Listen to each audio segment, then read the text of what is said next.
Bueno, boas tardes, benvidos a esta última mesa redonda desta xornada sobre a industria discográfica en Galicia. Imos intentar rematala aportando máis voces, máis diversas tamén, deixando algúns debates, algunhas ideas sobre este tema tan poliédrico, que estamos falando sempre de cousas que están en cambio, que son orgánicas, que están vivíndose dun xeito ás veces trastabillado, porque a realidade sempre vai por diante de todo o que se poida preparar e todo o que se poida programar, e a que hai que ir adaptándose a medida que vai ocorrendo as velocidades que un pode, segundo ten as súas debilidades e fortalezas. Esta mesa xustamente vai sobre iso, sobre debilidades, fortalezas, resistencias e esforzos para sacar adiante a produción discográfica galega. É un título que tampouco quere acotar o debate, senón que podemos ir moito máis alá, ese simplemente é un punto de partida. A partir disso, sobre todo, eu creo que do que imos a falar é dos ocos que hai, de como se saltan, se cubren, se evitan ou se arranxan, non? Ou de como podemos vivir a partir deles ou dos que creemos que vai haber no futuro. Para iso se reunimos nesta mesa a tres persoas, as que agradezo moitísimo a súa comparecencia, que eu creo que son tres patas moi interesantes tamén do noso sistema musical. Non quero falar só de industria, senón de sistema musical, e que representan, neste caso, a parte máis profesional, a parte da xestión da industria musical. Hoxe falábamos nalgún momento de que o concepto de industria discográfica xa é un concepto que o mellor hai que revisar, porque o que hai que falar é dunha industria da xestión da música, máis que de outra cousa, da industria da xestión do asunto musical, máis que dunha industria musical. Temos aquí a Jordi Laurén, que é xestor cultural e promotor musical da empresa Playplan, coa que fai moitas cousas interesantes desde o ano 2003. Dirixe o Festival Sonrías Baixas de Bueu, que é un festival xa veterano, non é flor dun día, xa imos a pola 19ª edición este ano, xa vai aí cara a 20 anos. Non se pode decir eso, que sexa unha cousa nova, nin que responda a unha moda recente, senón que está aí ben traballando desde hai moitos anos, nunha localidade costeira pequena, ademais, e facendo realmente moi ben, crecendo ano a ano, deixando moi boa sensación sempre. Ademais, Jordi leva o manañamento de varios artistas galegos, como Son da Rúa, Laura Lamonte e Pico Amperio, García MC Nación Quilombo, Adriana Ospina, ademais de representar outros artistas nacionais e internacionais a nivel de booking. Agora mesmo non se pode evitar falar das Tanxugueiras, porque aquí Jordi e a súa empresa son as persoas que están aí intentando manexar esa tormenta que supoñen, que levan supoñendo uns meses as Tanxugueiras, e que supoñen positivamente unha tormenta moi positiva para a nosa escena musical, moi positiva para a nosa lingua, moi positiva para a nosa cultura, moi positiva para a música en xeral, eu creo, non? A parte diso, temos aquí a outras dúas persoas que tamén quero pasar a presentar, que son Míchel Baliña. Míchel Baliña está aquí representando unha parte moi importante da nosa escena musical, que é a xente entusiasta. A xente entusiasta, o activismo, esa xente a que lle gusta tanto a música, que son eles mesmos os que moitas veces fan aquelo que non atopan.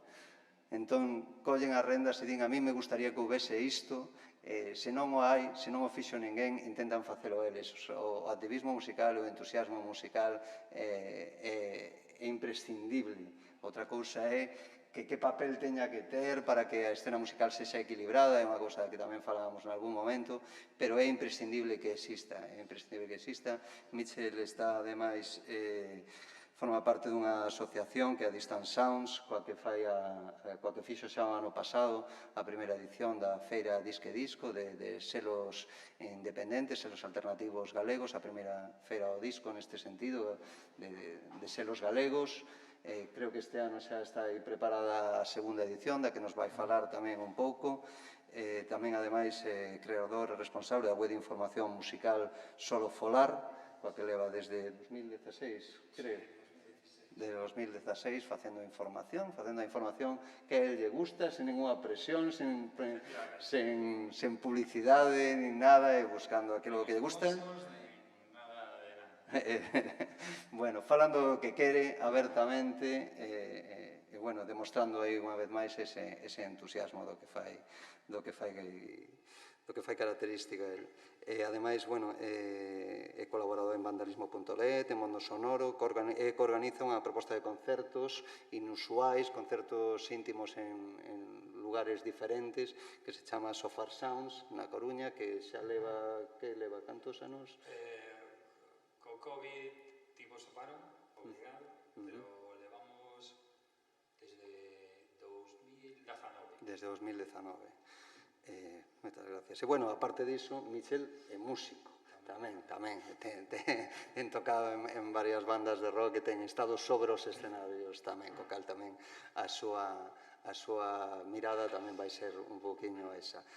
Músico tamén é Manuel Alonso, que é xerente da Asociación de Música So Vivo MAP, é presidente da cooperativa que fixo a propia asociación, tamén é músico, un baixista con máis de 20 anos de experiencia, e agora mesmo, bueno, pues está levando a xerencia desta asociación que ten agora alrededor de 500 asociados e asociadas de toda Galicia, representando un pouco a todo o sector dos creadores, que tamén é unha voz a que aquí tamén facía falta poñer sobre a mesa a voz dos propios creadores, que son, porque ao final, cando falamos de música, falamos da música que fai alguén. Entón, xa sexa para que despois vaya a concertos, para que despois vaya a discos, ou que este en Spotify, alguén ten que facela, ten que coller o seu instrumento, pensala, compoñela, e logo sacala adiante. E, bueno, sen máis, vamos a intentar poñer en común varias ideas sobre esta industria musical que temos agora, como podemos ver esas carencias que podemos ter, como podemos salvalas e tamén cales son as nosas fortalezas. Eu creo que aquí se estivo falando moito de que agora mesmo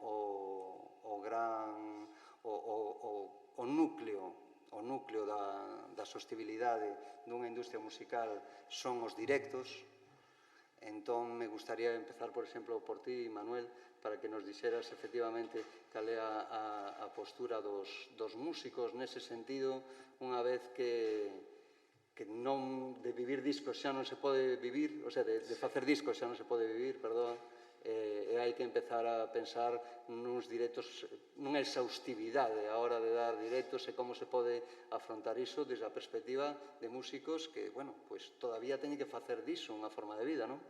Sí, bueno, nos xa levamos tempo un pouco observando que o directo un pouco do resquicio que nos queda, non? Con todos os cambios que houbo na industria musical, que entendo que ao longo do día, que seguro que falachedes de todos os cambios tan abruptos e tan rápidos que se deron na industria nos últimos 30 ou 40 anos, digamos que o noso nicho, o noso resquicio onde sempre está esa supervivencia, e aparte que entendemos tamén que o contacto directo co público, que é unha sensación que igual non nos poden aportar os discos ou incluso os medios audiovisuais, é o directo, para nós é algunha parte fundamental. E nos quedan cousas por facer. Primeiramente, como dicías ahora, un pouco de poñer un pouco en contexto, en perspectiva global, quería empezar sendo un pouco positivo tamén e poñendo en perspectiva un pouco que o ecosistema en Galicia, que comparado, moitas veces nos comparamos con Madrid ou Cataluña así como referentes un pouco en España, pero creo que estamos casi a par ou máis ou menos en algunhas cousas, co handicap de que estamos nunha puntiña e o mellor chegar a moitos lugares máis complexo. Pero eu que estou en contacto tamén con federacións estatais, estou en contacto con compañeiros de outras comunidades, realmente o sistema que conseguimos montar dende polo menos nos 10, 15 últimos anos aquí en Galicia, eu creo que é para admirar e para ter como referencia, non? De potencia en todos os ámbitos, non? Dende se buscas asociacionismo profesional en todos os ámbitos, dende empresas musicais, festivais, músicos, pero que con respecto a outras autonomías estamos bastante por enriba, non?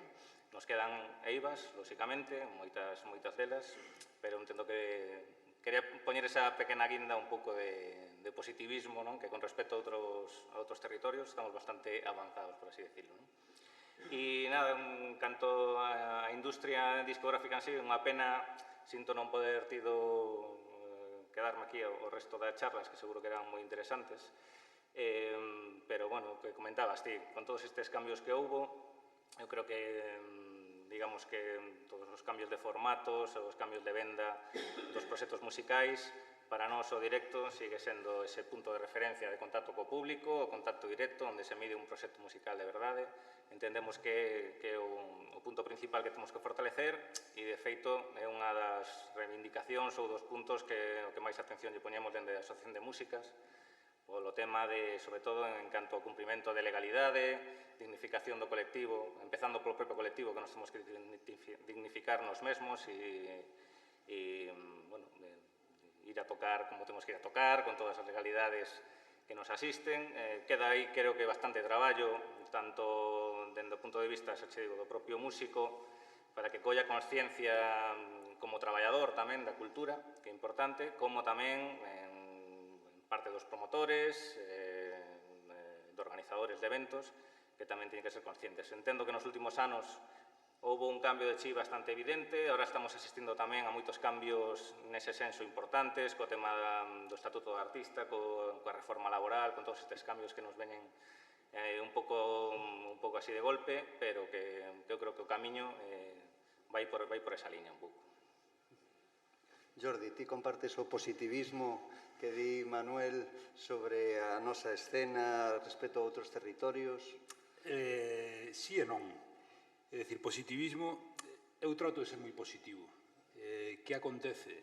Que estou completamente de acordo que o asociacionismo profesional en Galiza deu moitos pasos e moi rápido con respecto a outras comunidades, desde logo, en comunidades que ni siquiera están constituídas, asociacións que en Galicia sí que existen dende hai anos incluso, e asociacións profesionais, non asociacións sin carácter de representación para negociar coas administracións, de cara a un estatuto de traballadores e tal. Aquí hai asociacións que teñen esa capacidade, pero, dende o meu punto de vista, o que acontece en Galicia é bastante atípico.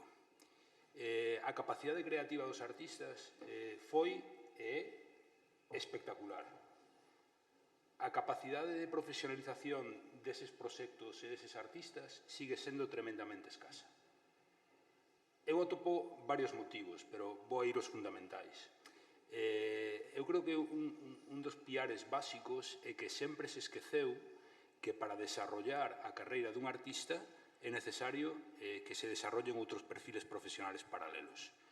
A parte de management en Galiza ten moi pouquiños profesionais, completamente desenfocado co volumen de artistas que seríamos capaces de desarrollar, é a miña opinión. O número de discográficas é prácticamente nulo con respecto a esa capacidade creativa. Falo de discográfica co que todo ese nome implica, porque que Playplan, a miña empresa, este ou teña capacidade legal de publicar un disco, non nos convirte en discográfica. Sí, sobre o papel, pero non na realidade. A discográfica implica outros moitos traballos que en Galicia nos están desarrollando. Hai que ir probablemente onde máis hai en Madrid, lóxicamente, por volumen, e onde se centralizan casi todos os proxectos da península. Por outra banda, tamén hai pouca capacidade de profesionalización na comunicación. A comunicación en no que todo eso engloba, con marketing de baixo, incluso co estilismo, coa capacidade de definir públicos. Fai falla profesionais que teñan a capacidade de analizar e poñerlle as ferramentas que necesitan os creativos, os artistas, para desarrollar esas carreiras. En Galicia, dentro da Asociación de Festivais de Galicia, que fundei e agora mesmo son presidente, por exemplo, dende Aguén, e como profesional, levo dicindo alto e claro coa Administración, coa Xunta de Galicia fundamentalmente, que é o que máis competencias ten neste eido, de que é necesario enfocar esta parte. A súa resposta sempre foi: ten razón, iso é así. Vamos a reaccionar. A reacción nunca sucedeu. Están obsesionados a Xunta de Galicia en subvencionar ou apoiar produtos finalistas. Que quere dicir iso? Eu, como promotor dun festival, poden apoiar o festival. Bueno, eu, como manager ou booker ou representante dun artista, podo chegar a un acordo coa Xunta de Galicia para facer ou que eles merquen 5 concertos? Sí, podo facelo. Pero todo o que hai que facer anteriormente a iso non se atende. E para min o verdadeiro drama en Galicia é ese, e sigue sendo ese, e ninguén lle está facendo caso. Por iso son positivo nunha parte e tremendamente negativo e pesimista no outro, porque a corto plazo eu non miro a ninguén tratando de enfocar este verdadeiro problema. Esta charla é un exemplo. O escaso público que hai nesta charla, para min é síntoma do importante que é esta charla. Porque que non despertemos interés por parte dos músicos para que estén nesta charla, para min significa que nin siquiera os músicos, e non é unha crítica, é unha lástima para min, que non sean conscientes de todas as patas que fan falta para desarrollar o seu traballo. Crees que a profesionalización está pouco valorada? Non pouco valorada, é que prácticamente, non digo que sea imposible, pero vivir da música en Galicia, feita, canto máis en galego, non digo que sea imposible, pero é artísimamente complicado. Porque as poucas profesionais que hai en Galicia, escenógrafos, iluminadores, técnicos de son, bookers, managers, son moi poucos. E non dan absorbido todo ese talento. Moito talento se queda polo camiño por esta razón. Hai artistas tremendamente frustrados que non son capaces de vivir do seu talento. Non digo que todos o merezan, ao final é un traballo que é moi jodido de chegar, como deporte, son profesións moi complexas de chegar, que xenera moita frustración a veces. Pero sí que moitos proxectos que deberían chegar, eu creo que non chegan. Outra cousa que se nos achaca aos programadores tamén, bueno, que ao final a miña empresa ocupa demasiadas patas, eu digo sempre, ocupa demasiadas por esas carencias. Porque nos temos que ocupar de moitas cousas que a priori o ideal non é facelo. E ter, pois, un organigrama debaixo dun artista que sea moito máis amplo. E iso como estamos facendo? No caso de Tansugueiras, casi todo o que podemos é con talento galego, con capacidade galega, pero hai certas cousas que non estamos indo fora pola inexistencia ou pola incapacidade deses profesionais de coller máis proxectos. Entón hai que irse fora. Pero, bueno, iso se pode chegar cando xa tes unha trayectoria ou unha capacidade ou alguén que queira invertir polo teu proxecto. Pero a día de hoxe iso aquí é tal. O que iba. Os programadores moitas veces se nos achaca non programar suficiente música galega. Digo, como grandes festivais visibles, vale? Iso é certo, é totalmente certo, que programamos en xeral, non vou a falar de exemplos concretos para non facer dano a ninguén, nin lanzar mensaxes que se podan malinterpretar, pero en xeral se programa moi pouca música galega. A pregunta, non se debería convertir nunha exigencia de cara aos programadores privados, sino que se debería de convertir nunha exigencia de cara aos subvencionadores públicos.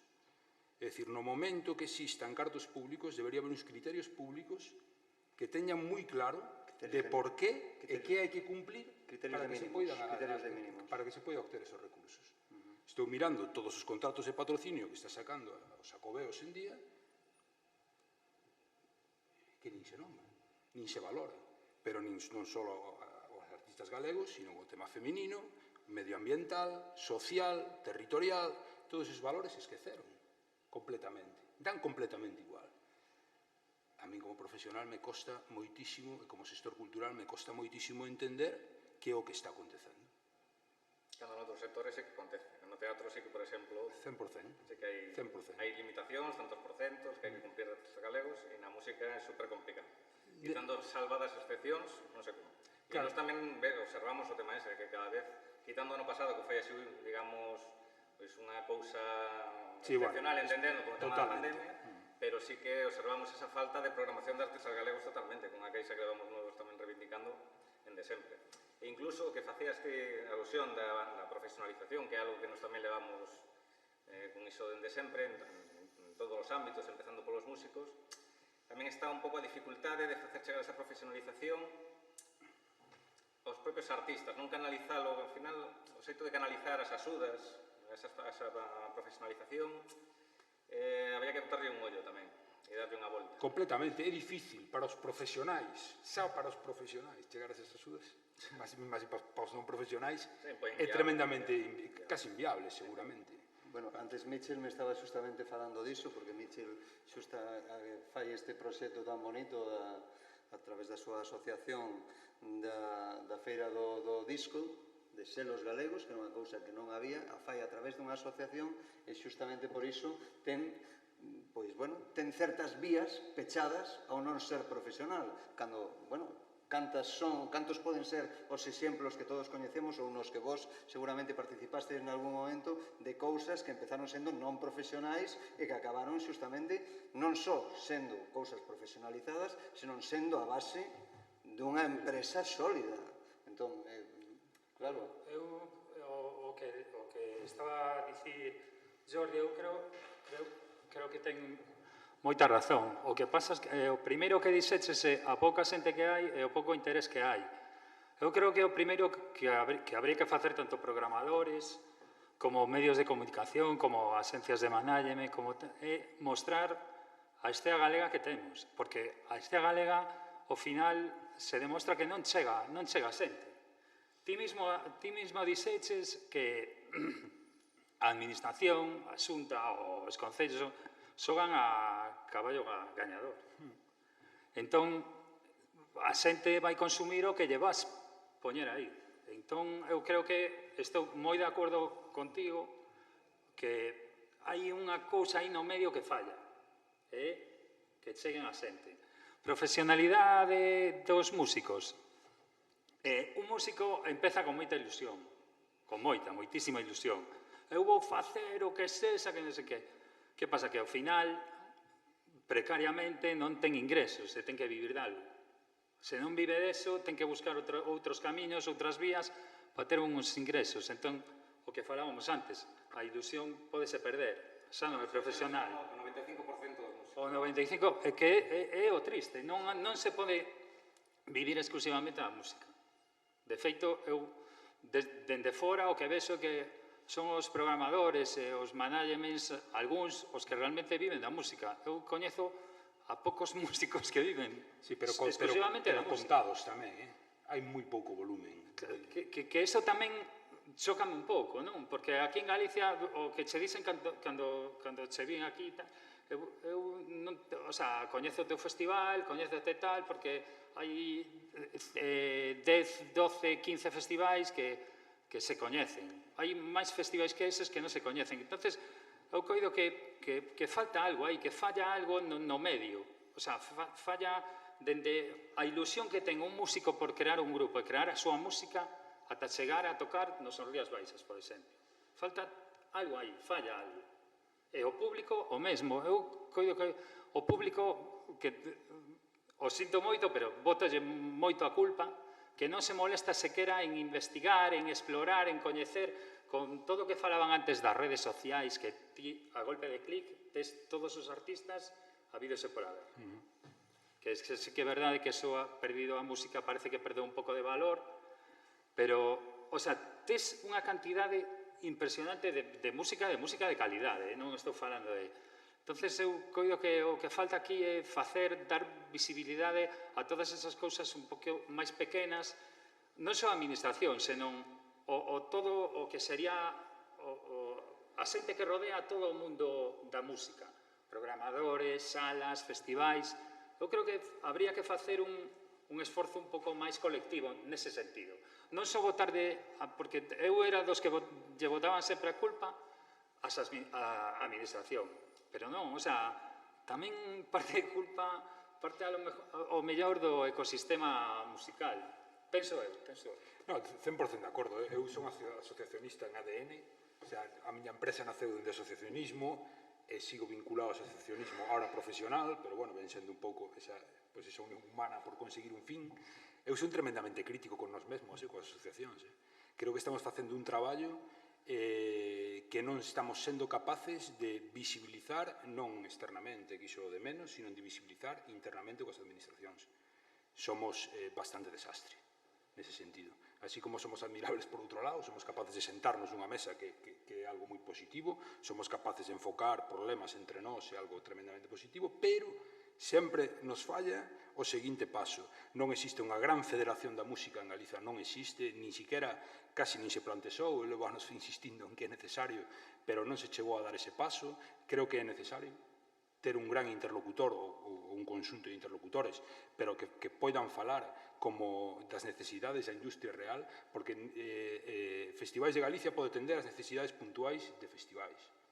Bueno, alguén pode igual atender a un pouco máis xeralista esa música ao vivo. Pode facer, bueno, o seu traballo, pero quen une todas esas patas? Como non unamos os privados, a parte privada, o sea, esperar que a Xunta de Galicia o faga me parece un pouco soñar en balde, o sea, non vai acontecer. Como non seamos nós que nos organicemos, pasou, bueno, a nivel nacional, con Esmúsica un pouco, nese sentido. Naceu nun momento moi complexo, menos mal que naceu, porque se nada máis nacer chegou a pandemia prácticamente, e menos mal que nos colleu cunha serie de interlocutores. Porque eu me imagino isto con coas discográficas por un lado, con APM por outro, con arte por outro, cos técnicos por outro, intentando todos interlocutar cos ministerios, se van a volver locos porque non van a entender o que necesitamos. E aquí en Galicia, a outra escala, pasa exactamente o mesmo. Cando nos vamos a unir para enfocar estes problemas? Cando llevamos a decir a Xunta de Galicia deixar de subvencionar produtos finalistas, non subvencionar festivais, non mercar concertos, como única línea, non digo que non teñan que facer, pero como única línea. Hostia, vamos a subvencionar industria, vamos a facer industria, vamos a profesionalizar. Sempre poño o mesmo exemplo falando dos festivais de cine, que eu lles critico, non ánimo de crítica despectiva, sino como crítica para axudarlles a entender unha visión que a mí me estalla a cabeza, é dicir, os festivais de cine en Galicia todos son asociacións, ou públicos ou organizan asociacións. Cando, se pode decir, creo que libremente, porque é unha sensación, unha información, non deixar así de claro, de que hai xente vivindo eses festivais. E por que non son empresas? Quen os vai a axudar a convertirse en empresas? Porque de nada me vale decir, no, é que, joder, é que son asociacións, deixa oír. Bueno, deixa oír, sí, pero planifica. En 5, 10 anos, 3, os que sean, planifica. Non hai planificación.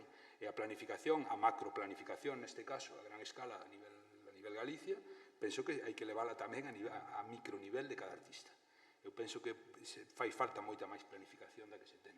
E cando falo de planificar, falo de escribir, redactar, definir obxectivos, definir públicos, definir marketing, estrategia, estilo.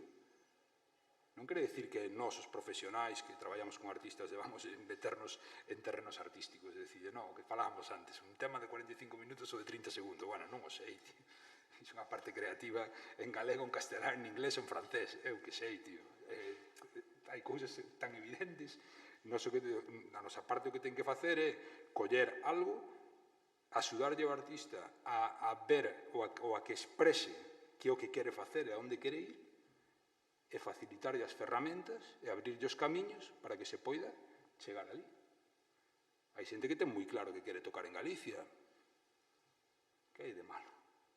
Por que non queres tocar en Frankfurt? Porque non. Porque quero tocar aquí. Pois é tan lícito como querer tocar en Frankfurt. Pero é importante sabelo. E saber hacia onde vamos. E para iso fan falta profesionais. Fai falta estrategia. Fai falta un plan director. O que fai falta son cartos tamén. Totalmente. Aí é onde ten que entrar a administración. Para unha banda que comeza o mesmo, imagínate eu, que quero dedicarme profesionalmente a isto. Eu, lóxicamente, teño que ter os cartos para poder invertir en comunicación, para poder invertir, necesitas os cartos.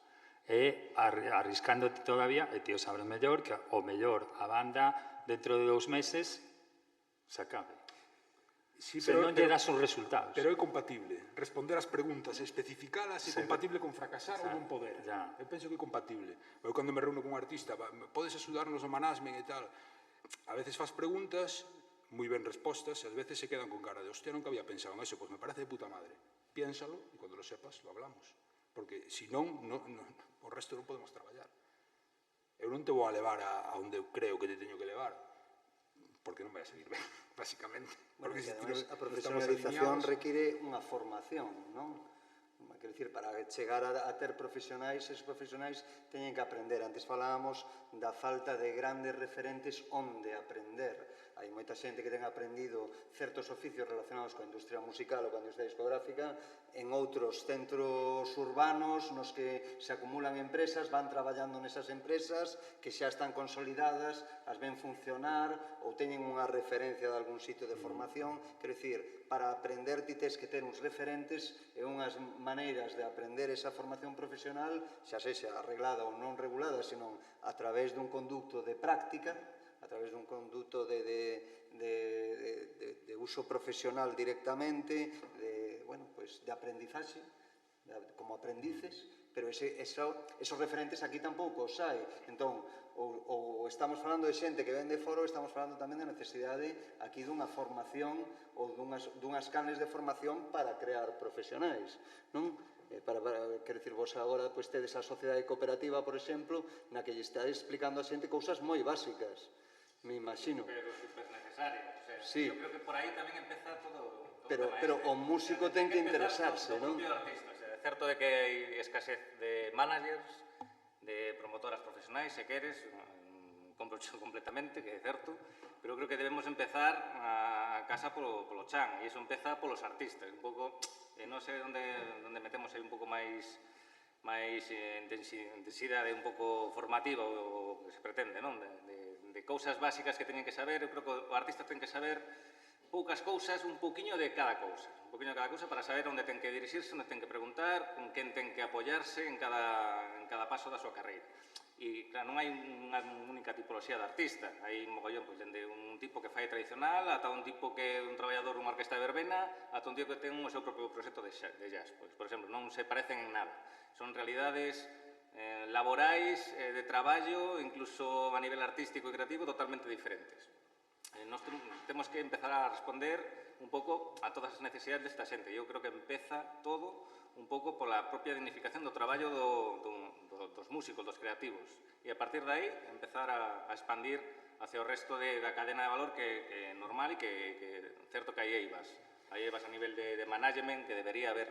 O tema da formación dos managers, por exemplo, que hai a nivel de formación de managers? Nada, realmente. No. Pues por aí andamos. Nos temos, sí que hai cursos e formación para músicos, hai conservatorios, hai escolas de música, pero tamén botamos en falta o resto de patas que conforman un artista. Que dai non... E máis, che faría unha pregunta. Que se supón, esa pregunta para un artista é curiosa. Buscas un manager, sí, que se supón? E lle preguntas, que se supón que ten que facer un manager? Tampouco teño moi claro. Buscar concertos? Bueno, non, iso é outra historia. Podes chamar booker se admitimos un pouco o mundo anglosajón, pero un manager non busca concertos.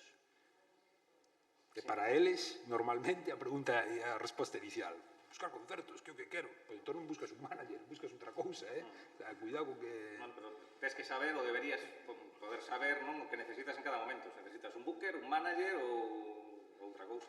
Eu tamén o que penso que os músicos ás veces teñen medo de que, claro, aquí estamos falando de artistas, de que cando falas de que isto é un negocio, tes que enfocalo un pouco, se queres gañar cartos, tes que profesionalizarte,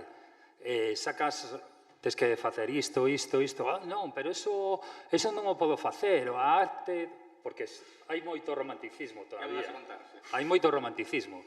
Entón, eu coido que tamén os músicos teñen a veces un pouco de culpa niso. Non, que non, eu non vou isto non é un negocio, é un arte. Aí onde a definición. Queres vivir disto? Bueno, pois entón son máis preguntas. para vivir disto hai que monetizar, se non non pero incluso en ámbitos profesionais, porque podo che contar un pouco que o noso día a día, pois imagínate, xente que vende a verbena con 30 anos tocando e que ten ano e medio cotizado como administrativo, pois eso é así. Quero dicirte, e non un ámbito en teoría profesionalizado como é o de verbena, vale? E hai indicadores, pois mira, co tema da pandemia, que eu pensei que tamén que faría un pouco rodar as cacholas e empezar a xente un pouco a darlle unha volta como está o tema, pero, por exemplo, as prestacións extraordinarias para artistas que sacou o Ministerio, que foi unha cousa por primeira vez, se tivo en conta aquí a intermitencia dos músicos e todo, o sea, dende que empezaron as axudas, que foi en maio de 2020, ata abril deste ano, en toda España acolleronse 5.000 persoas que puderon apostillar aí esas 25 altas que eran necesarias. O sea, só en músicos de verbena aquí xa hai o doble de músicos, imagínate. Aquí en Galicia creo que eran 800 e pico. Éramos a terceira comunidade, ou a segunda, despois de Madrid, con máis músicos acollidos. Imagínate como está o percal. Quero dicir, iso é indicativo un pouco de que creo que falla todo dende a base, non? Un pouco fai fallar dar unha volta, será un pouco a todo. E que por aí empeza un pouco a historia, non? Creo que se dignificamos un pouco, e os propios músicos temos que ser conscientes. Eu sempre digo que somos os primeiros culpables deso. E, joder, somos conscientes de que o que facemos é un traballo tamén. Cando estás en riba dun escenario que estás traballando, hai moitas fórmulas que poden solucionar o tema, pero tens que ser consciente que estás traballando. E que é o que dicíamos ao comezo, que o dixeches ti. A música en directo, a día de hoxe, eu creo que nunca na miña vida vin tantos concertos. Eu fun, o sea, días que vou a 3 concertos ao día. 3 concertos, mediodía, tarde e noite. Tres concertos. Eu nunca vivín tal explosión de concertos na miña vida. Entón, aí hai cartos, hai unha industria que funciona, que ten cartos, pero ao final ves que non hai chicha, non hai sempre ou vai para os mesmos, ou non sei onde acaba, non sei. Claro, aquí eu creo que tamén temos que distinguir, que non vai por aquí comentar, que non te refires a iso, pero eu incido moito cando falo tamén en separar radicalmente o mundo amateur do mundo profesional. Non quere dicir que o amateur non queira chegar a profesional, pero hai moitísimos grupos amateurs que non se plantexan chegar a profesionais, nin queren, nin nada de nada. Pero sempre estamos no limbo. Eu podo ir pero é clave diferenciar e mañán ir de profesional. Pero hai que diferenciar ese limbo. Hostia, é moi complexo. Porque non é como nas artes escénicas que tes aí un circuito para unha cousa, un circuito para outra. Eu creo que na música está todo moito máis difuso. Pero eu creo que un problema. Eu creo que un problema, porque pedirlle a administración nun caso como COVID de que se faga cargo das indemnizacións, das axudas, perdón, a todo este sector, de que é necesario, claro, é necesario que esas axudas cheguen a alguén que se dedica a dar clase, que é un clásico, a dar clase, que é funcionario e que intente cobrar esas axudas. Creo que, a pregunta non necesita resposta, obvio que non, pero se non é profesional non ten por que acceder a certas programacións. Digo con cartos públicos, rollo amateur e tal, é super necesario, é unha industria paralela que existe aí e que é super necesaria e que nutre, fai público, fai un pouco de contenedor de todo. Eu non digo que ten que existir, é super sana ademais, pero cando se fala de programas profesionais, a veces hai por problemas que é difuso de quen é profesional e quen non. Nos, cando falamos coa administración tamén de certas axudas, hai unhas axudas a discográficas, falando de discográficas aquí, que a mí me parecen que están mal enfocadas, dende o título, ollo, porque as axudas para quen son? Para as discográficas ou para os artistas? Eso se poden canalizar a través das discográficas. Sí, pero hai un problema, porque ti como artista firmas con unha discográfica de Madrid ou de Valladolid, e nesas axudas non podes entrar. Se a axuda é para o artista, para canalizar a través da discográfica, por que deixamos a iso fora? E que realmente os cartos desas axudas non se están a gastar enteiros, sempre están sobrando estes anos. E sempre Hostia, van pero para necesario as que- empresas, ao final, son os mesmos que os que poden optar. Completamente. Igual que os do talento, que ao final son para empresas, digamos que se canalizan a través de empresas de management. Digamos, os artistas como tal non poden acceder a esas axudas. Sí, estas son hai unhas de discográficas específicas. Sí, as fonográficas tamén te piden certo número de Sí, anos. fonográfica, discográfica, que incluso hai termos aí que están mal explicados incluso dentro das bases, que ni siquiera a Xunta de Galicia é capaz de distinguir entre que somos e a quen se dirixen. No, pero a pregunta que lle faz é a quen vai dirixido isto, os artistas? No, perdón. Os artistas. Isto non vai dirixido aos artistas. Pero esa é está unha das equivocado. problemáticas, porque o complicado disto é cando un artista se considera que é profesional. Cando ten unha estrutura empresarial que moitos, ainda que sexan profesionais, non se poden optar. Te poño outro exemplo de profesional. É dicir, un artista que ten que fixo nos últimos 5 anos 350 concertos e publicou 5 discos, por poñer un extremo así moi heavy. Que puta necesidade ten dunha axuda da Xunta de Galicia para sacar un disco? En que cabeza colle? Pois iso está acontecendo. Eso está acontecendo en todas as axudas. Iso é unha barbaridade. É dicir, calquer proxecto, inda que vayan a miña contra, o digo claramente, un festival que ten 20 anos, que tú dixeche 19 anos antes, que puto sentido ten que a Xunta de Galicia subvencione ese evento? Si non é rentable en 19 anos, que se deixe de facer.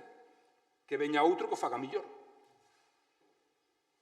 Pero es que nesta industria, a ver, sempre desde fora. Isto sei que choca, Desde acabo de fora. decir, Non. A ver, a mí a administración non te ven que arreglar, o sea, arranxar a túa vida seres un profesional. Claro. Unha empresa, ti es unha empresa. Unha empresa de mecánica non se ven non vas a pedir unha subvención. Non, es que non me veñen.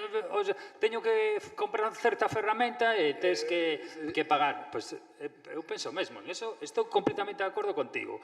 Eu creo que ao final ese é un dos problemas que hai. En vez de apoiar o que sería o que diste a canteira, o que hai aí no medio, vai sempre, non, a xente profesional, que non é o que tira os cartos, que parece que os restos sí que tiran os cartos. Pero que é normal, pero que isto xa está todo inventado, vamos a ver, só hai que ver Europa. Europa que fai cando ti fas unha empresa, nos juntamos todos e facemos unha empresa. Petamos no IGAPE e decimos, señor de IGAPE, vou a montar unha empresa, que opina usted? Pois yo le quiero ayudar, normalmente te dicen, yo le quiero ayudar, presénteme un montón de documentación y tal, que yo le quiero ayudar, porque estamos para eso. Entonces te dice el del IGAPE, pero tú le dices, pero igual fracaso, ¿eh? Igual dentro de 2 añitos o 3 añitos, igual cierro. Tranquilo, no me tienes que devolver nada. El IGAPE sabe perfectamente, cando das esas axudas, que un porcentaxe X, o descoñezo, pero un porcentaxe alto, son de fracaso. E as axudas son a fondo perdido. En 3 anos, moitas das empresas pechan, pero sobreviven unhas cantas. E esas cantas que sobreviven é o que fai merecer a pena todo ese investimento. E no mundo da cultura parece que iso non se pode falar, ou que está mal visto. Eu fago un pouco intencionado, para abrir un pouco de mentes e de tal, porque me parece que como maneira de enriquecer estas charlas. Pero, joder, temos unha fronteira aquí que parece que iso, que temos que vivir subvencionados toda a puñetera vida. Pois non, eu creo que hai que subvencionar a moitos proxectos de base para que intenten chegar. E se chegan 10 de 55, é un puñetero éxito. E os outros cartos os perdemos, e non pasa nada. O que non se pode permitir nunca desde as administracións é que unha cultura desapareza por non ser rendible. Non, ollo, estou falando da parte comercial. Ollo, ollo, a parte patrimonial, ollo, non, é que non... Sí, é outra cousa. Sí, non, é outra historia. Non, completamente, sí. Si, vou apunte, se non parece que vai aquí. Justamente, eu xa sei por onde vas, ti, pero bueno, quero deixar claro que estamos falando diso, porque senón parece que estamos dicindo, aquí sálvese quen poida, e o que non poida que se queime, sabes? Non, porque, quero dicir, é unha cuestión de salvagarda de dereitos fundamentais que a ter unha cultura de base, sobre todo, é certo, que onde ten que ir todo este tema, xa se falou a mañá justamente disto, non? De onde se van os cartos, o que non quere dicir que efectivamente non teñan que ir a outras cousas, porque as outras cousas tamén teñen outros sentidos, que non son os meramente culturais. Quer dicir, cando falamos de festivais tamén falamos de turismo, por exemplo, non vamos a esquecernos que eso existe. Sí, turismo, identidade, orgullo social, cohesión social, hai moitísimos factores. Falamos de moitos factores, máis alado simplemente cultural, non? E por iso tamén, pois, bueno, hai determinadas entidades públicas que están apoiando festivais, pero bueno, no... Pero iso é o que falaba él. A veces non se diferencia bien esa fronteira entre o que é promoción turística e vou montar un festival. Xa monte o que diste 15 edicións, a cada edición máis cartos, porque é verdade. É verdade. Cada edición máis cartos. Sí. Entonces, hai que distinguir, eu distinguiría tamén un pouco iso. Non, este festival, pois va tanta X pasta para, pois, por promoción turística. Non para montar un escenario e unhas luces e pagar non sei, vamos, penso eu. Non, que un festival que vende 20.000 entradas todos os anos, me perdonas, pero todos os gastos que teña, que os pague cos seus ingresos. Que carallo facemos todos os galegos dándolle o qué? Dándolle o qué? Por a regla de tres que pedías das ferramentas, é o mesmo. Exacto. Dices, no, yo descarreglo muchos coches y necesito otra llave. Hostia, pues cómprala, coño. Todos los años. Voy a pedir una subvención para taladros todos los años. No, pues aquí parece que es así. Yo creo que hay que distinguir un poco eso. Y al final es que se está perdiendo un poco lo que es la base. O sea, es un proyecto, pues mira, que tiene expectativas, que tiene tal, que los músicos no se echen tanto abajo, a lo mejor. Bueno, a ver, cada vez tamén é máis complexo o tema de artistas emerxentes. Eu tamén lo levo vendo tamén un tempo, quero dicirte. Ahora estamos tamén na época de que todo se mira por redes sociais, para ir a tocar a unha sala te piden, hostia, cuántos escuchas tes en Spotify ou cuántos visitas ten os teus vídeos. Cada vez estamos máis un pouco enfocados en esas historias, te piden, hostia, casi para tocar ahora nunha sala, hostia, casi tes que ter un rollo rodado e moi rodado, casi, sabes? Tamén estamos nun momento, non sei se todos estáis de acordo nisto, no que tanto os artistas como os profesionais tedes moitísima máis capacidade de autoxestión da que houbo nunca. A todos os niveis, a nivel tecnológico, a nivel burocrático, a todos os niveis. Entón...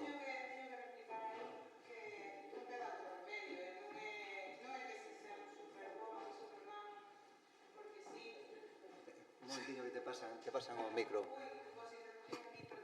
Jodín toda a parte técnica, parece mentira, parezco nueva. Bueno, son Sheila Patricia, son música. E digo que non nos queda máis remedio que autoxestionarnos. Non é unha vantaxe, quero dicir, eso que nos estás contando. O sea, en últimos termos sí, por suposto, pero eso de que temos un montón de ferramentas, hostia, o algoritmo das redes cada día é peor. E agora é un negocio enorme, Facebook, Meta. Entón, eu hoxe estaba mirando as estatísticas das miñas redes e o nivel de inversión que require vai cambiando, cambian os parámetros sobre todo, máis que os cartos. Entón, quero dicir, eu, porque me dedico íntegramente á música, que son que vos viña escoitando cando viña de camiño, son desas que se dedica só á música e son independiente e nunca consigo traballar con ninguén, así que me montei unha produtora na que traballo con artistas emerxentes, o sea, de pobre a pobre, de Guatemala a Guatepeor.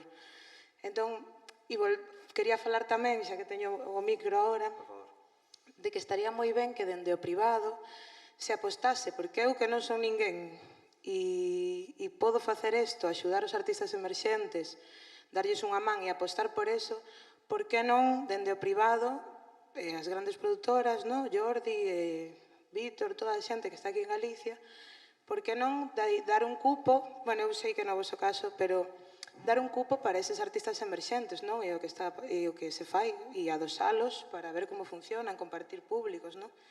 Quen o fai eso?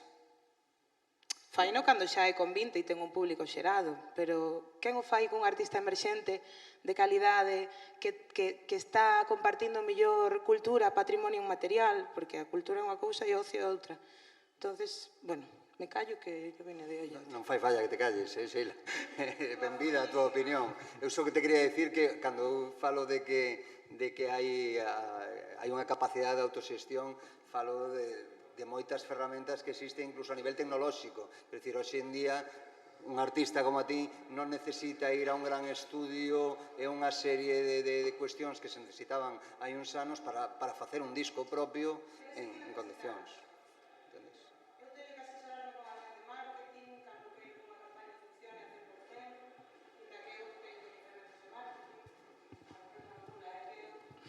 quero dicir, eu teño coñecementos de marketing digital, pero cando quero que o meu traballo chegue, teño que asesorarme e pagarlle a alguén dos meus cartos, dos meus concertos. Si pensas na situación na que estaba a xente hai 15 anos... Sí, por suposto que temos outras ferramentas, pero bueno...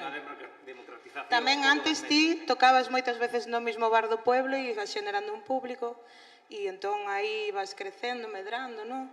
Ahora é máis difícil porque, o que dicía él, tocar nunha sala é como tocar en el Wizzing Center, é como unha cosa complicada. E eu digo eu que xa podo tocar en salas, que xa me programa algún que outro festi, pero eu sei no, o sea, eu estou fresquita, porque veño de sufrilo, eu levo dende os 12 anos na música, teño 34, pero estes últimos 10 anos profesionalizada e é terrible. O sea, hai ferramentas, pero hai que pagar. E quero facer unha boa campaña de publicidade e teño que pagar. E eu podo montarme a miña cámara e o meu rollo e a miña tarxeta de son, pero para ter algo bo teño que pagar. E claro, cantos fíos ten ese... É como un pulpo, non? O sea, en que momento estás ti en ti creando? Eu no meu caso son compositora. Hai días que digo, hostia, que eu compoñía cancións. Espera, voume sentar. E xa non o recordo, porque teño máis relación con Facebook que coa guitarra, sabes? Sí, bueno, falábamos justamente pola mañá, se falaba diso, de que realmente entrar a fondo nestes temas require unha cantidad de tempo, enerxía e coñecementos. Evidentemente, que non podes dar se non vas a ter tamén unha maneira de vivir diso, non? Efectivamente. Eu non é por contradicirche, porque creo que está guai ter tamén a visión dos artistas emerxentes, independentes e solísimos aquí en la vida. E talentosos, porque eu teño un proxecto moi talentoso, ademais. Eu sempre digo que neste tipo de charlas sempre boto de menos unha visión tamén máis, a ver, como diría eu, terrenal, como a túa, como a dela. Sempre gusta, además ese tipo de opinións, ese tipo de comentarios, eu creo que chegan máis aos artistas emerxentes. E o mellor estas charlas enfócanse millor desde esos puntos de vista. Porque a veces, eu moitas veces vou a charlas de organizadores de grandes festivais, de tal, e todos botan por fora, todos falan daqui, nunca falan daqui. Entón, eu que boto un pouco de menos. Eu creo que este tipo de charlas, de conferencias, de ciclos, de lo que sea, deberían de estar tamén un pouco enfocados a lo que sería esa base, cómo salir, por ejemplo, de unha situación e llegar a tocar, yo que sé, al Son Rías Baixas, al Portamérica, a un Son do Camiño, a lo que sea. Porque siempre nos hablan de, hemos proyectos finalistas, ¿no? Como dices tú. Ahí va. Colgándose las medallas y hablando de, mira lo que hemos hecho. Pero no te dicen cómo han llegado hasta ahí. Todo lo que tienes que tragar para llegar hasta ahí. Y yo creo que es lo que sigo diciendo, porque yo creía que había una clase media, pero no hay clase media. E eu tamén non quero ser agorera, quero dicir, é moi bonito, quero dicir, a mí me pasa, por exemplo, a mí ninguén me leva como artista porque eu son difícil de levar, porque coñezo toda a cadea.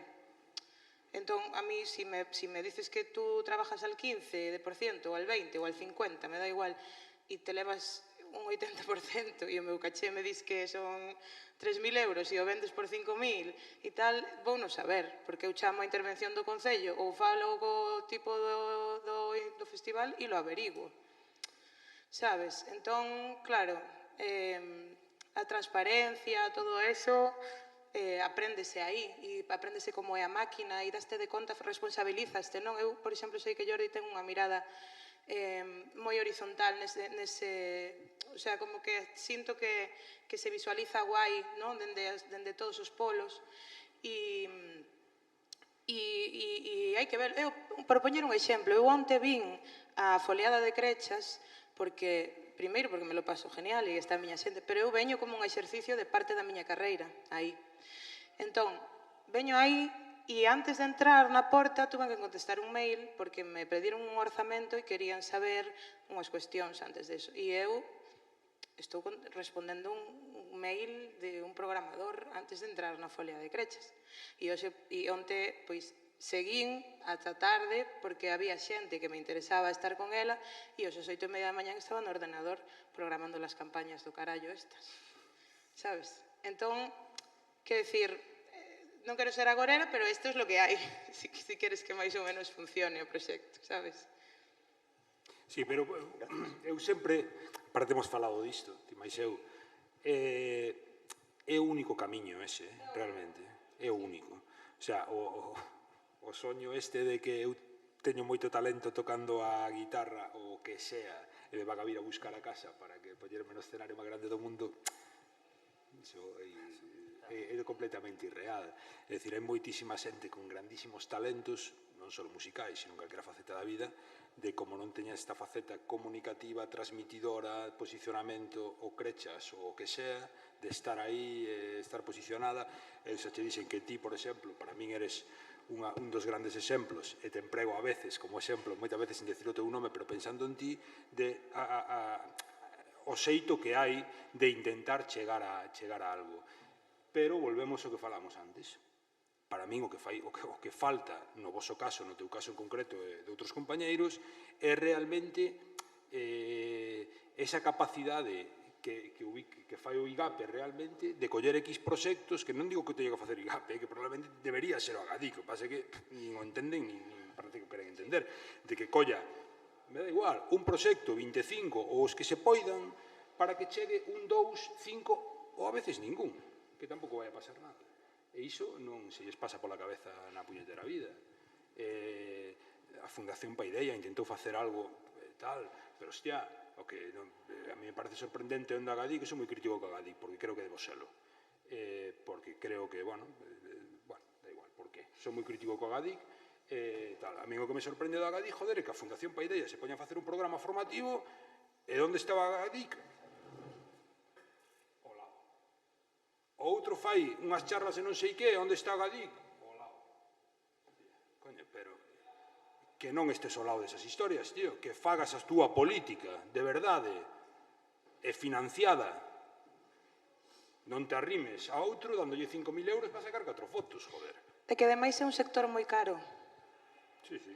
Non é como poñerte a facer pulseiras de coiro, que máis ou menos, pois, mercas o coiro e tal, é que é moi caro. Facer un videoclip é carísimo, facer un disco é carísimo, comprar, ata as ferramentas son caras, porque comprar unha guitarra decente é carísimo. O sea, entón, e é cultura, ademais.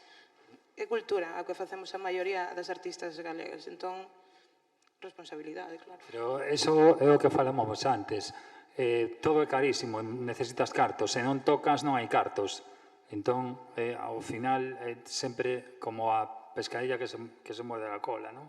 O sea, tú quieres profesionalizarte y tienes que pagar una agencia de comunicación, tienes que pagar un community manager, tienes que pagar cantidad de cosas que tú te lo estás pagando a base de conciertos. Y si aún encima estás tocando a lo mejor en conciertos precarios o no precarios, pues imagínate. Yo creo que es el gran problema de los músicos emergentes.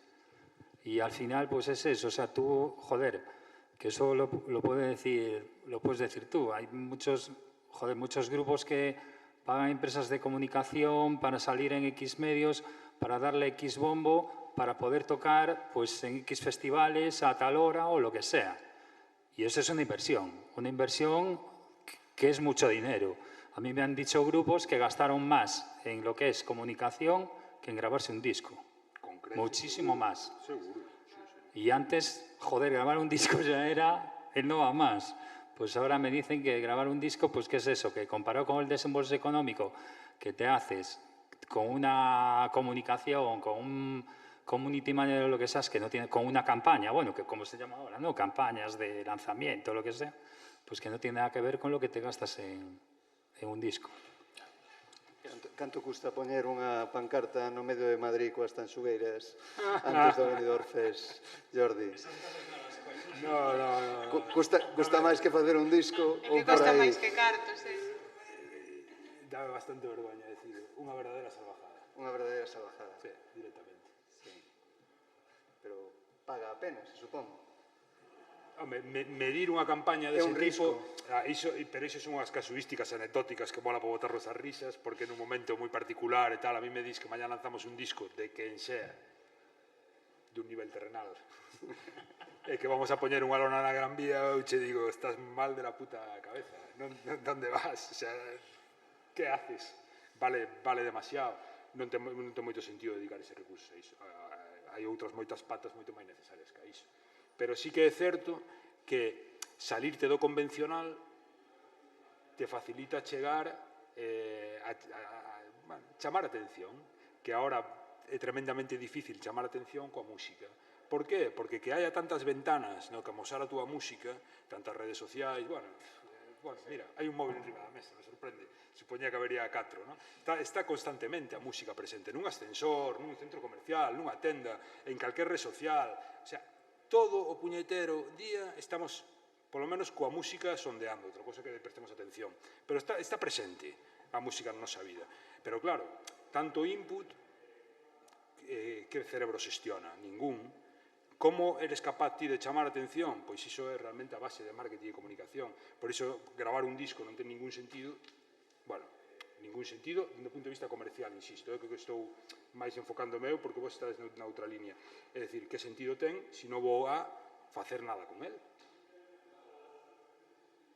O sea, non o fagas. Outra cosa que teñas outros objetivos, creativo, perfecto, pero planifica, ten claro o que queres facer. Se ti queres facer un disco para facer unha xira nacional, sinceramente, non o presentes no teu barrio, exclusivamente. Presenta no teu barrio, que é necesario seguro, pero terás que facer outra planificación de comunicación e marketing. Non metas os 1.000 euros que tes para toda a campaña na túa provincia, se te objetivo tocar en toda Galicia. Hostia, pois planifica. Claro, por intuición, que pase que non che pasa a ti, por intuición e por coñecemento, vas tomando decisións nese camiño, que pase cando atendes todo, equivócaste moito. É normal, é que é normal. Pero, bueno, é o xeito de facelo, pero bueno, é complicado. É complicado que un artista xestione unha salida dun disco. É complicado, non. Penso que é imposible. Que o faga ben, Se non hai medios, pois mira, cojonudo. Que non podes facer este gasto, pois, bueno, hai que intentalo, hai que traballalo, e demais. Ningún artista naceu cun lanzamento de decir ti e ti, bueno, os Spice Girls igual naceron así, non o sei, polas risas, pero ti e ti xuntarvos que eu fago un produto. Non, nada nace así. Entendo que agora tamén haberá, dependendo da casuística, moitas casuísticas diferentes, de xente mellor que dun rapaz co seu ordenador que fai 4 cousas únicamente en internet, sin salir, sentar ningún concerto e ten millóns ou mellor de seguidores. Sí, pero a pregunta que che fago é, vende algunha entrada? Pois, outro día que estivemos aí nunha charla, pois decían que había casos deses. Mira, hai un artista galego que ten, que en Andefino pode sacar o nome, pero que ten 650 e pico mil, hostia, non é tan exacto, igual estou pasando, pero entre 600.000 ointes mensuales en Spotify.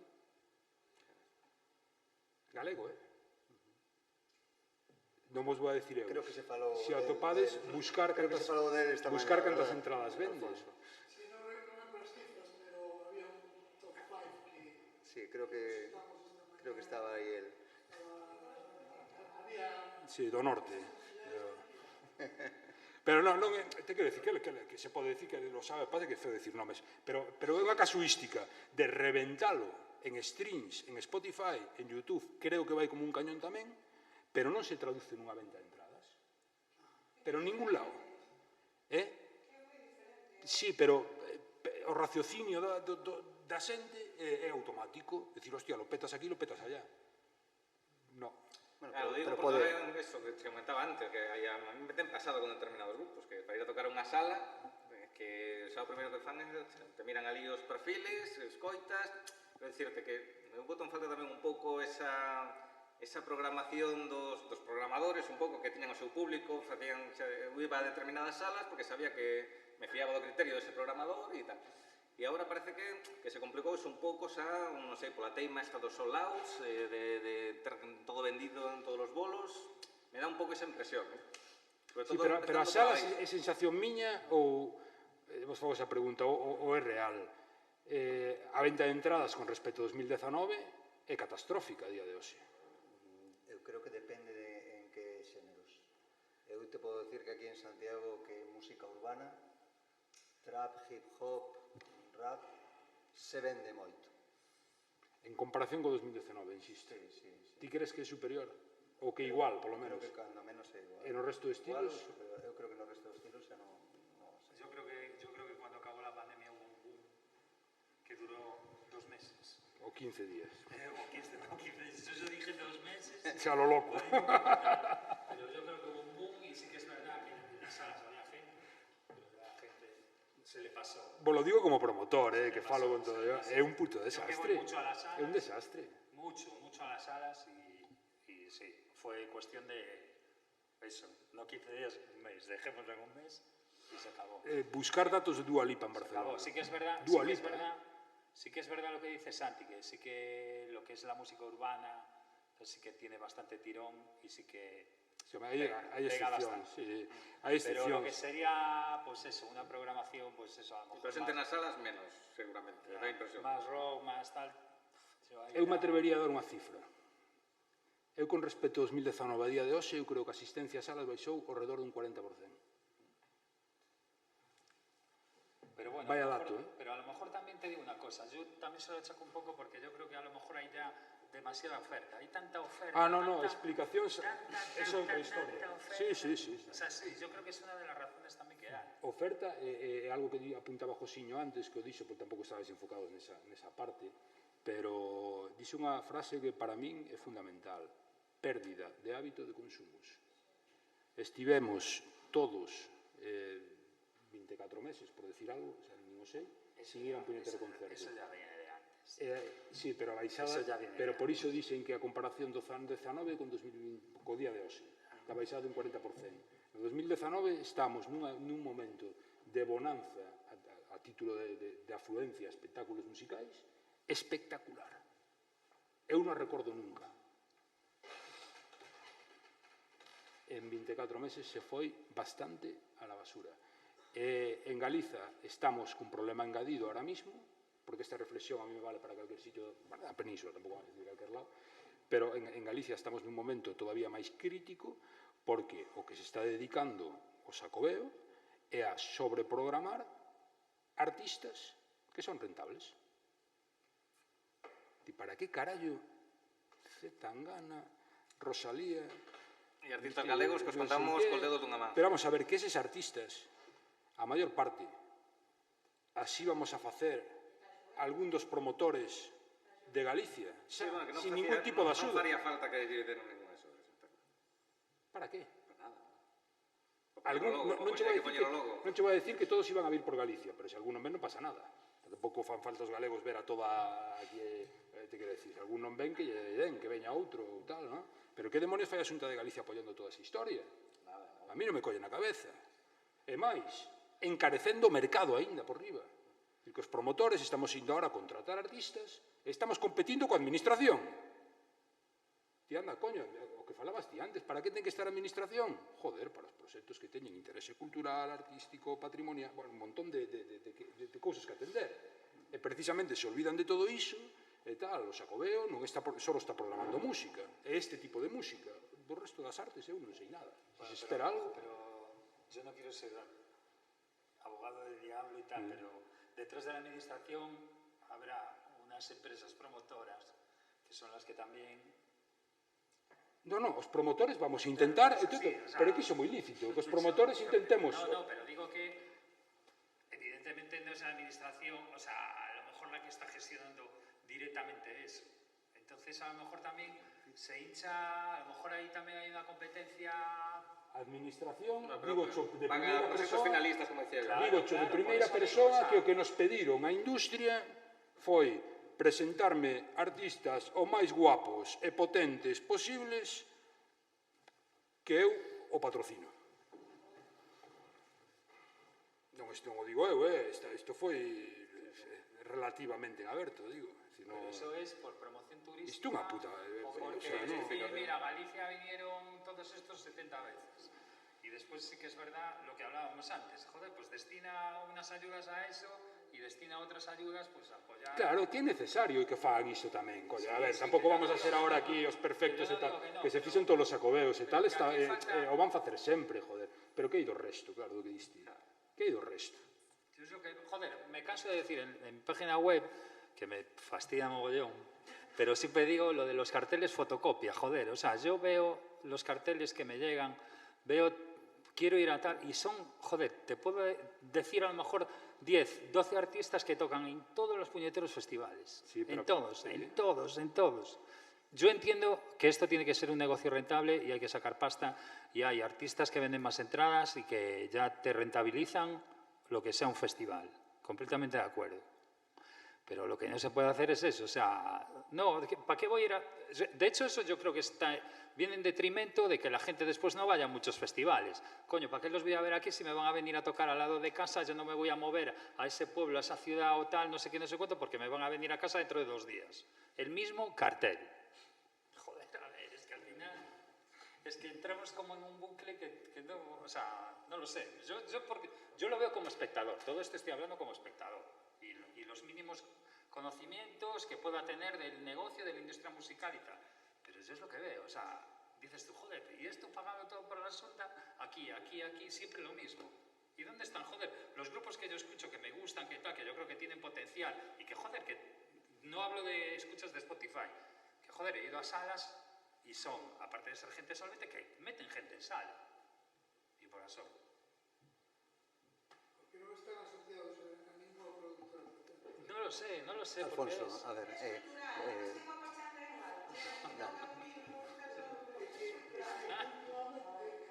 espera, Alfonso, que te dá aí o micro para que se escoite tamén polo vídeo. Que no mundo do pop e do rock, dos festivais, ou chamalle X, estáse facendo un pouco a mesma técnica de dito da Parada. Un pouco, non? O sea, cal era esta?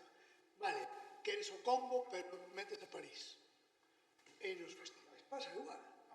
Queres a X? Vale, pero me metes estes 3 máis da miña escudería.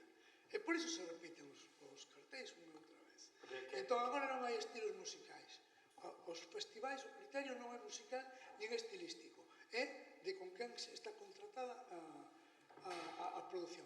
E se ti non estás nesa, non tocas. Eu tampouco. Pero mira, al hilo de que parece que centrándonos en lo que hablábamos de la industria discográfica y tal, eso lo comentaba antes con Segundo Grandío, que se fue y tal, que al final los sellos discográficos en sí, yo creo que ya no existen. O sea, son agencias de management, promotoras, o sea, no existe. Un sello discográfico a día de hoy no es una empresa que se dedica a editar discos. No. Tiene que mover a sus artistas, tiene que, como dices tú, colocar al que tenga más tirón y dice, vale, si quieres a este, te llevas a estos dos. Sí, a ver, existen, pero han modificado su línea de negocio. Claro. Porque ya pasó con las Major incluso, claro, que vieron todo el precal y dijeron, hostia, así desaparecemos. Ahora incluso participan hasta del caché de un gran artista, la discográfica se queda un trozo. Las Major exclusivamente, sí, las pequeñas, hasta donde yo sé, no. Porque, bueno, es otro tipo de pastel. No es tan grande, claro. Esa es la historia. Ni las inversiones son tan bestias. Claro. Pero bueno, vamos a un terreno más real para Galicia. Las discográficas han modificado. Yo no estoy de acuerdo. Las discográficas siguen existiendo tal cual existían antes y siguen haciendo el trabajo que hacían antes modificado. Evidentemente teñen o seu foco no digital, a venta de discos é tremendamente secundaria, bueno, algo secundaria, é unha línea de negocio deles clara, evidentemente, incluso a fabricación, xa non só a tal, que se van quedando un pouco de cada parte para poder subsistir, que ninguna é rica, ninguna discográfica é rica, iso teño clarísimo, das pequenas, vamos, iso está clarísimo, pero sí que fan un traballo que é necesario. É dicir, calquer músico pode subir a súa música a 150 ou 500 plataformas digitais do mundo cuns cantos clics, e incluso gratuitamente, si pode. O sea, se pode facer. Que acontece? Que traballando con unha discográfica, primeiro, o artista, ou a axencia de management, o manager, ou quen sea, ten capacidade de levantar o teléfono a falar con alguén, cousa que xa é importante. Segundo, o posicionamento de esa música cando entra nas canles de distribución non é igual se o subes ti que se o sube alguén que ten un acordo cunha agregadora digital, porque as discográficas tampouco agregan digitalmente nada directamente, ao final todas traballan con, pois, bueno, ao final con Sony, con Warner, cosas sempre, porque as agregadoras son deles, a maior parte hai algunha que non, pero a maior parte, pero as agregadoras igualmente, ainda que non sean deles, son empresas moi bestias, moi grandes, teñen un acordo con esas agregadoras.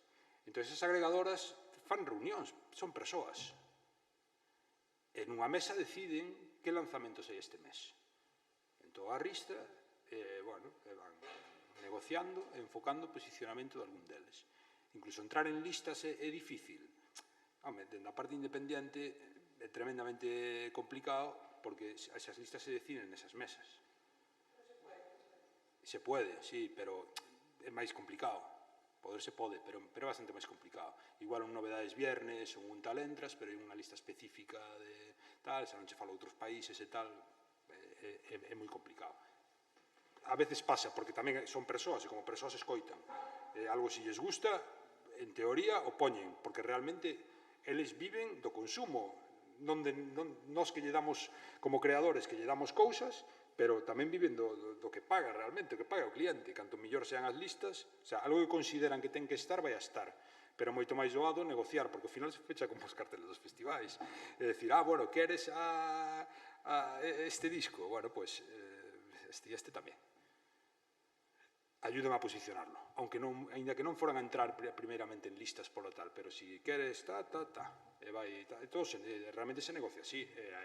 Paralelamente, hai outra parte que as agregadoras ahora mismo están facendo, que é ocupar a parte que ocupaban as discográficas no punto de vista da financiación. É dicir, as agregadoras ahora mismo están dando adiantos para quedarse con X artistas. É dicir, non vayan a outra agregadora.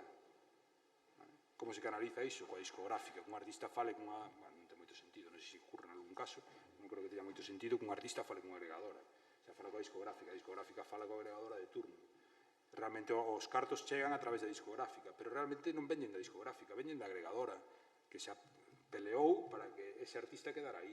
E lle dou eses cartos á discográfica para a discográfica convencer a non, vente conmigo que te douche este adianto, temos este planning de traballo, de marketing, de comunicación, de lanzamentos e demais, e te vou a apoiar e te vou a dar estes cartos para que podas estar 12 meses sin tocar en ningún lado, compoñendo para crear este disco, este single, a súa estrategia de turno. Non sei como me liei nisto, pero... Non, pero está moi ben porque me levas unha cosa que te quería preguntar, justamente, coa vosa experiencia agora coas tanxugueiras, neste sentido das redes, do impacto millonario que se ponta en millonario en persoas en digitalización. Cuidado, tranquilo que non te estou dicindo que seas agora o Amancio Ortega da industria musical. Nada, tranquilo con eso. Pero bueno, aí sí que te pregunto se sentides que estades xogando noutra liga superior desde que pasou isto. É indudable. Nos con Tanxugueiras, a historia, xa sabedes que levamos anos traballando no proxecto e demais, fixemos este traballo que comentábamos antes, de planificar, ver hacia onde íbamos e demais. Está claro que a exposición mediática dunha televisión multiplicou por moltísimo a velocidade e a intensidade dese camiño, indudable, houve calqueira, pero realmente eu son dos que ten claro que isto aconteceu porque tiñamos uns obxectivos claros e buscamos como conseguilos. Que nos esperamos, isto está claro que non. Iso está claro. Ahora, que é fruto de casualidades e de búsqueda, aconteceu isto, que non é normal, pero aconteceu. Xestionar iso dende calquer punto de vista, económico, social, psíquico, físico e tal, unha puta locura. É unha locura. O sea, é unha locura. O sea, sinceramente o é. Calquera que observe é bastante obvio. É bastante obvio. Nos estando no Benidorm Fest realmente non éramos conscientes do que está acontecendo fora, porque ao final estás nunha especie de burbulla, unha especie de gran hermano intensivo de 7 días, porque todos convivíamos xuntos, as crews de todos os artistas, nun entorno de metros cuadrados bastante limitado, tal, e todos juntos e tal, e tampouco éramos moi conscientes. A ver, éramos porque tíamos equipos de comunicación e tal, pero, bueno, os inputs que nos chegan tamén son máis limitados, porque, bueno, tens que estar traballando, non tens que estar absorbido por esa locura. Pero, bueno, que se xestiona co tempo, en unha semana, en un mes, en 6 meses, non. Co tempo. Hai cousas que se xestionan antes e cousas que se xestionan máis tarde. Pero, bueno, tivemos un engranaxe bastante forte, isto nos pilla que acabamos de empezar co proxecto, que tal, que non nos coñecemos moi tal, e, madre mía, non sei como... Sodes un exemplo de sacar unha xira antes de sacar un disco. Disco pa qué? No, digo de broma. Unha canción. Como unha canción. Bueno, sí, realmente había dúas presentadas deste novo, bueno, novo estilo non é, sí, nova tendencia, cambio de estilo dentro do que iban facendo, no? Presentáronse 2 temas, se presentou un terceiro a este certamen, tivemos a sorte de que nos colleran, pero realmente o disco, non vou dicir que estaba grabado, porque grabado non estaba, pero conceptualizado, diseñado, estruturado os temas e demais, sí, a maior parte, non todo, pero casi todo.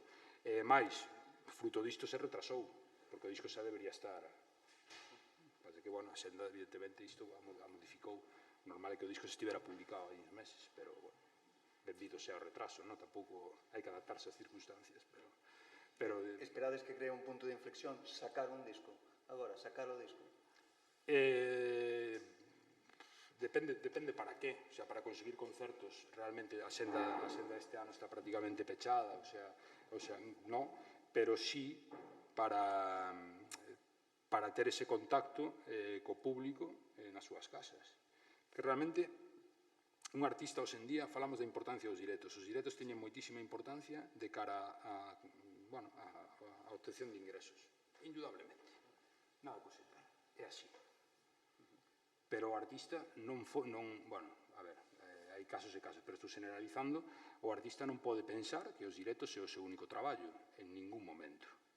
O artista ten un traballo diario hoxe en día, evidentemente ten que descansar e tal, é evidente, non? Pero ten un traballo casi diario de estar conectado coa audiencia, porque a audiencia hoxe en día devora, tío, é unha auténtica pasada, devora. Non quere decir que non se pode estar 3 meses sin decir absolutamente nada, tamén se pode estar, pero como rutina habitual, a conexión co público ten que existir. Ten que existir, son esas ferramentas que están aí que hai que empregar. Te besan 100.000 persoas ou 18, pero hai que estar presente, hai que insistir. Nos, claro, ahora pensamos en Tansugueres a audiencia que ten, home, sí, é evidente, non? Pero en Tansugueres, por exemplo, fixemos incluso un programa de pseudo radio televisión, porque era audio, era con imaxe tamén e tal, con os medios, bueno, na nosa oficina e tal, montamos un set de streaming e tal, aí entrevistaban a xente. E botamos 5 horas ali todos os luns. Confinamento. E a audiencia durante o confinamento, despois seguimos, eu non sei cantos programas fixemos, pero para facelos os luns, madre mía, eu creo que máis de 100, unha salvajada.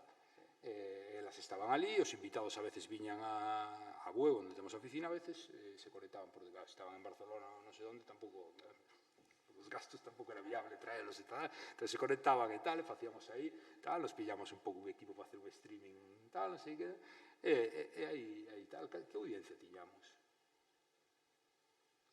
Había días que estábamos ali, elas 3, máis 3 ou 4 da oficina, é dicir, 7 persoas, máis o outro invitado, 8 ou 9, traballando, había 40 persoas mirando. Yo las vi cando non eran nadie. Decías, ti, madre mía, tío, o sea, tal, e decidimos parar, non? Nos aí, boom, boom, boom, boom, boom, non paramos nunca. O sea, paramos cando o tempo non permiteu se facelo, pero non por outra decisión, porque xa non hai tempo para facelo. Pero a última tempada, cando rematamos, foi tal, tiñamos data para arrancar a seguinte. Paramos no verán, arrancamos a rematar o verán, bueno, algo así. Pero que dicir, nos miraba moi poquinha xente, aí estábamos. Non te digo facendo unha story, non, traballando 8 persoas para que nos miraran 50 persoas. Había días que eran 300, había días que eran menos de 50, depende do invitado, depende, bueno, casuísticas, eu que sei, a veces non sabías por qué. E eran as mesmas. Tal cual. Tal cual. Manuel, están os músicos galegos pensando en todas as cousas que teñen que facer todos os días, como di Jordi? Creo que isto como é tan cambiante, que un pouco raíz disto tamén moitas veces chama moita xente preguntando ata que, claro, un pouco pola estrategia tamén neste mercado, sobre todo discográfico ou de traballos publicados, é dicir, moitas veces xa non sabes se compensa facer un disco, xa un disco físico xa non sabes, ou unha tirada digital, ou se é mellor centrar os teus esforzos no tema audiovisual, en facer un videoclip, ou en redes sociais. Ahora, digamos que a estrategia se diversificou moitísimo. O tema do disco clásico, como existía antes, eu creo que xa pasou a mellor vida. Xa non só por o formato, senón que polas diferentes estrategias que hai, que aí seguro que Jordi sabe moito mellor todas as opcións que hai. Entendo que tamén dependerá da tipoloxía de artista, do tipo de música, do que queres conseguir, de moitas cousas. Pero non hai nada estandarizado. Michel, por ir pechando, como ves entón a seguinte edición desa feira do disco? Vai haber discográficas? Sí, va a haber discos. Va a haber discos? Discos físicos. Discos físicos. Discos físicos para vender. Sí. A ver, esto lo arrancó el año pasado, fue la primera edición, o sea, completa y absolutamente casi a ciegas, por pasión y por conocer a sellos discográficos de Galicia. Entonces nos ocurrió, pues con dinero de la Diputación de A Coruña, los únicos ingresos que tuvimos, y juntamos pues a 12 sellos, todo con showcases, con los propios sellos llevaban allá sus grupos, y durante 2 días pues estuvimos en la Fundación Luis Seoane de A Coruña. Y tengo que reconocer pues que para mí fue un éxito meter allí que durante un día y medio se pasasen 800 personas por la Luis Seoane, que los sellos se hubiesen ido contentos, que les hubiese compensado estar allí, vendieron discos, la gente pues respondió bastante bien, y fueron los propios sellos los que nos propusieron hacer una segunda edición. Y una segunda edición que va a ser en noviembre en la Fundación Luis Seoane, y que, bueno, que si conocéis ellos ya sabéis que me pueden escribir y me pueden mandar la información, y que lo vamos a ampliar también. Hemos metido también un poco a las salas en plan colaboración, pues para seguir haciendo más conciertillos también, que las salas se involucren un poco, y queremos también hacer una exposición de portadas de discos hechas por artistas gallegos, que ahí nos va a echar una mano Manel Cráneo, bueno, cómic, ilustrador, bueno, de todo, vamos. Y creo que de momento pues todo va para adelante. Y siempre con la intención de apoyar pues eso, a esos artistas emergentes, ¿no? Es que es lo que digo yo, algo hay que hacer, ¿no? Y yo creo que eso era una buena idea para apoyarlos desde abajo, que sea a lo mejor indirectamente por los sellos discográficos, pero que yo creo que era una cosa que había ahí que se necesitaba. Moitas gracias aos tres. Vamos a ir xa pechando esta última mesa de debate desta xornada sobre a industria musical en Galicia. Gracias Manuel, Michel, Jordi. Creo que o que os contastes aquí, os vosos intercambios de impresións e de opinións foron moi enriquecedores. Gracias Sheila pola túa aportación, gracias Alfonso. Bueno, gracias a todos os que estivestes aquí véndonos, os que nos estivestes vendo en directo por YouTube. Xa o sabedes, estivo en directo por YouTube, pois non sabíades. No, pero bueno. Nada, de novo, gracias a todos os organizadores da xornada. Moitas gracias.